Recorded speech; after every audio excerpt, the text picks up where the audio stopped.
The silence was deafening, a heavy blanket that suffocated all sound.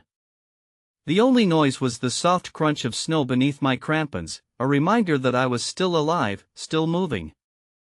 The cold seeped into my bones, a chill that threatened to freeze my very marrow.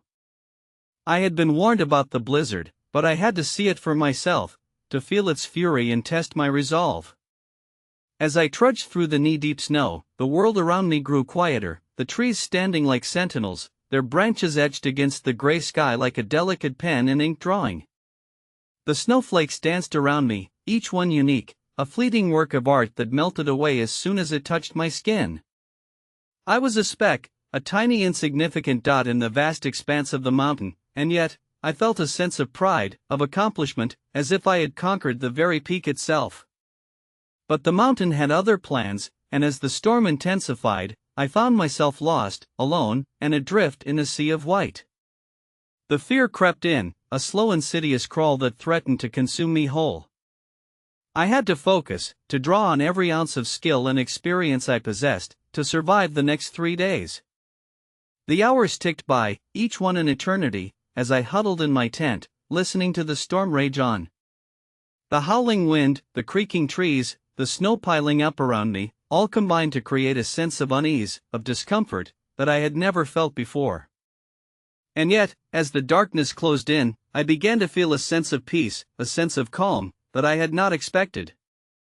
It was as if the storm had washed away all my fears, all my doubts, leaving me clean, pure, and unencumbered.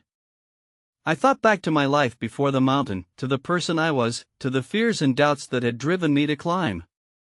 I had been searching for answers, for a sense of purpose, for a way to fill the void that had been growing inside me. And now, as I lay here, listening to the storm, I realized that the answers had been inside me all along. The mountain had simply given me the time, the space, to listen, to reflect, to discover. The second day dawned, bleak and gray, the storm showing no signs of abating. I ventured out, into the blinding snow, my eyes straining to see more than a few feet in front of me. The world was reduced to a tiny, featureless landscape, a whiteout that threatened to consume me whole. And yet, even in the midst of this chaos, I found moments of beauty, of wonder. A snowflake landed on my mitten, its delicate edges sparkling in the faint light, a tiny marvel of nature. A gust of wind blew, and the snow swirled around me, a mad dance of white, a whirlwind of wonder. I felt alive, connected to the natural world, a part of something much greater than myself. As the day wore on, I found myself growing more confident, more self-assured. I had survived the first day, and I could survive the second, and the third. I began to see the storm, not as an enemy, but as a friend, a teacher, a guide. It was showing me the way, the path to follow, the route to take. And as I walked, the snow crunching beneath my feet, I felt a sense of peace, of contentment, that I had never known before. The third day dawned, the storm finally beginning to subside. I emerged from my tent, blinking in the bright sunlight, the world around me transformed, renewed. The snow sparkled, a million diamonds scattered across the landscape, the trees standing tall, their branches etched against the blue sky. I felt reborn, renewed, rejuvenated, as if I had been given a second chance, a new lease on life.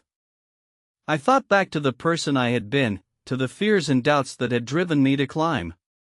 And I realized that I was no longer that person, that I had changed, grown, evolved. The mountain had given me a gift, a rare and precious gift, the gift of solitude, of silence, of self-discovery. As I made my way down the mountain, the world around me seemed different, changed, transformed. The trees seemed taller, the flowers more vibrant, the sky a deeper shade of blue. I felt a sense of awe, of wonder, at the beauty of the world, at the magic that lay just beneath the surface.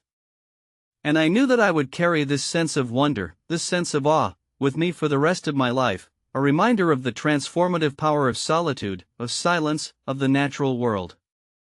The experience had changed me, had altered me in some fundamental way, had given me a new perspective, a new outlook on life. I had been given a rare and precious gift, the gift of insight, of understanding.